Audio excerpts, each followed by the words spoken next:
What is up, guys? It's the Sound Alchemist, and today I'm here to talk to you about a battle royale. No, it's not Fortnite. Today I'm talking about who would win between Ahriman, Typhus, Lucius, and Karn.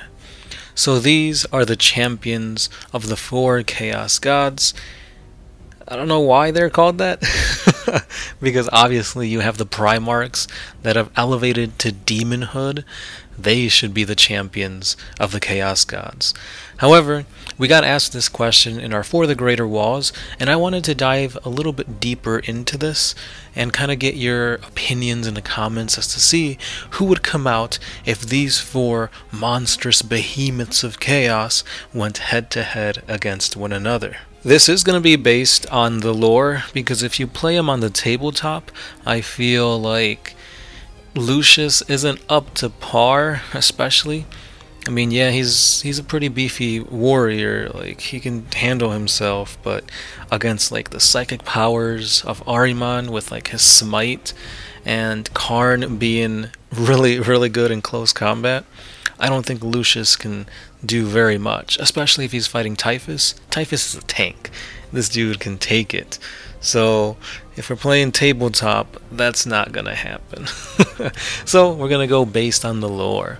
So let's begin with Karn the Betrayer. When it comes to Karn, I actually talked about him in my Grim Dark battles, where he goes head to head to Saint Celestine. So if you guys want to see that, I'll link it down at the end of this video, so you guys can check out who would win between that Infernal versus Angelic fight.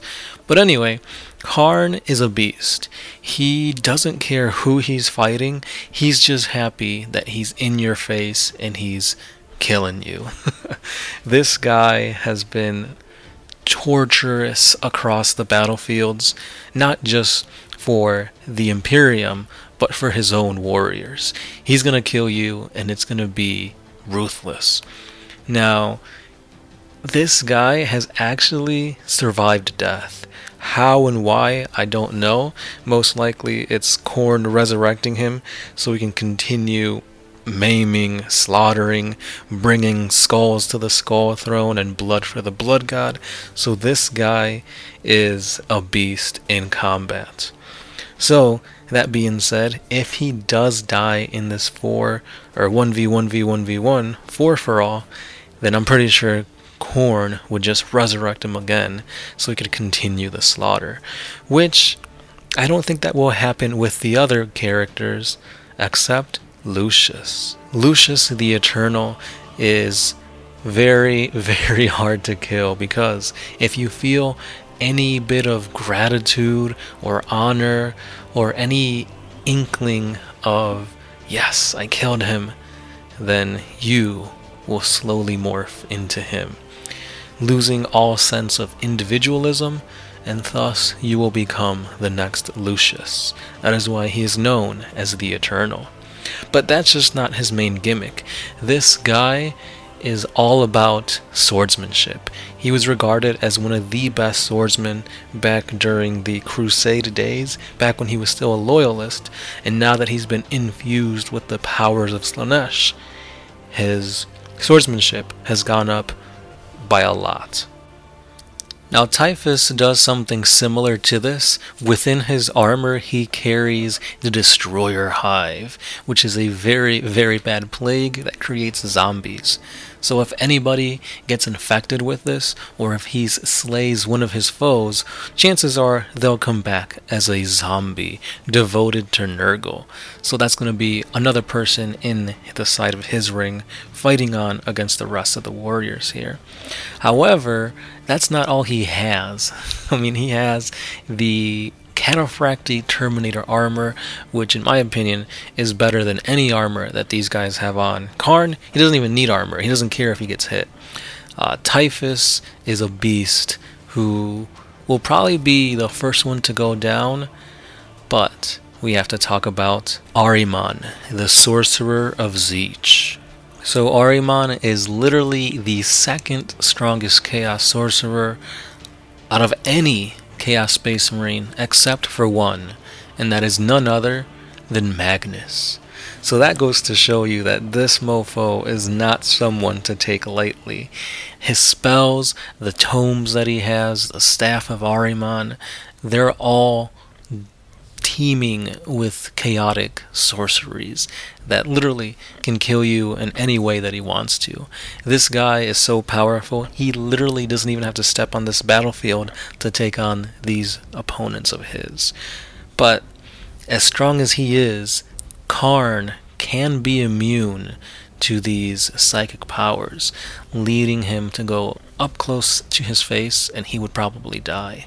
So I don't think that would be his first target. He would probably go for Typhus. That would be the smartest play. Take down Typhus. That way he won't be able to be the tank, and he may be able to resurrect him or somehow use a Destroyer Plague in his favor with his psychic abilities. But as he's taken out Typhus, you also have to be very, very wary of where Karn is, because if Karn is in his face, he's got no protection from that. Karn will go right through his magic and cut him down, leading the final battle between Karn and Lucius, because obviously Ahriman would know, don't strike down Lucius, because then you will become Lucius. So then it becomes a battle of Lucius versus Karn, where as great a swordsman as Lucius is, I don't think he'd be able to take Karn down hard enough. His blade and his whip aren't going to be enough to take him down in a single attack, which would then give the time for Karn to close the distance and go right in with a decapitating blow. As great as that sounds though, I still think that Lucius would arise within Karn, thus creating Lucius the victor of this battle. There's different ways you can run it, like maybe having Lucius be the first one to come down, or maybe Ahriman, or Typhus, but no matter what, I still think that Lucius arise within his opponent and he'll be the last one standing. No matter who kills him, I'm pretty sure they won't be able to subdue their emotions and they'll become the next Lucius, which is very OP in my opinion. Like, how are you going to kill a guy who becomes the person who killed him? The only way I can think of it is maybe if you kill him in like a minefield, but then if you know he's dead, then you'll have that sense of, oh yes, I did it, I finally got rid of him, and then that's all you need, and you've become him. That's really hard, because no matter what, these guys all feel honor and fulfillment by killing their enemies, especially since they're fighting for their gods. So they have that honor, well, I wouldn't even call it honor, they have that extra oomph to their abilities, making them even more stronger. Especially Ahriman. I feel like Ahriman has a little bit of arrogance to himself, so if he kills one of these bad boys, he's gonna obviously feel good about it. Killing Lucius, that's not the play. The only way I could see it happening, which I don't even know if this counts, is if he would either teleport Lucius away or bind him to keep him out of the fight. Then it'll be a battle between these three, and I still think that Karn would take it. He's just so much of a badass, so much of a fighter, that even though Typhus has the best defense, Karn can easily cut through it, especially with his weapons. Karn wields the mighty yet ancient and massive battle axe known as Gorechild. This weapon was wielded by the Primarch Angron, and it is perpetually bathed in blood. That's how you know that this one has beheaded countless foes. So seeing this grisly trophy of war being used to behead the enemies, yeah, that's going to be a psychological effect on it. Which, I mean, Typhus, Ahriman, and Lucius, I don't feel like they're going to waver. Their psyche's pretty strong, being since they're champions of chaos. Almost nothing will get to them, but this weapon is really strong, and I think it could easily cleave through Cataphractii Terminator armor, even if it has been blessed and empowered by the powers of Nurgle. The other thing that's heavily in Karn's favor is that the Scythe of Typhus, the Power Sword of Lucius, they're all power weapons. I mean, yes, they're empowered by chaos, but at their bases, they are power weapons. And since Karn has been blessed by the god of blood, magic's not going to affect him, and power weapons, they don't freaking turn on against him. So if they ignite it and they're about to cut him with their archaeotech technologies and their force fields that these power weapons produce, they're not going to deal damage to him. So it's basically just hitting him with a regular scythe and a regular sword, which, again, Karn can not even feel that at this point. His bloodlust is so high, he'll just go right through it, ignoring any pain for himself, any impalement, and go for the kill, usually a beheading. And no matter how many times I think about it, Typhus will be the first one down. After this, it would probably be Ahriman, as strong as he is, and then Lucius, and then Khorne.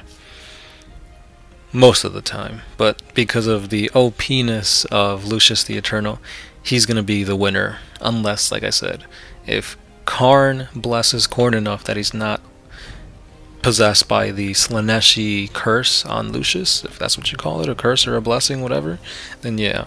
But if you guys can prove me wrong in the comments, please do it, because I don't see any other way anybody else would come out on top. It hurts because Ahriman is one of my favorite characters, but as strong as he is psychically, being completely immune to psychic powers and power weapons really puts Karn up there. So again, guys, let me know what you think about this, who would win, and if you've actually played this out on the tabletop, let me know who won. Also, if you want me to continue doing grim dark battles, let me know down in the comments below as to who you want to see in these fights. And yeah, be sure to check out Karn versus Saint Celestine in the link pretty soon. Thanks, guys. This has been the Sound Alchemist, part of One Mind Syndicate, and I'll catch you guys in the next one.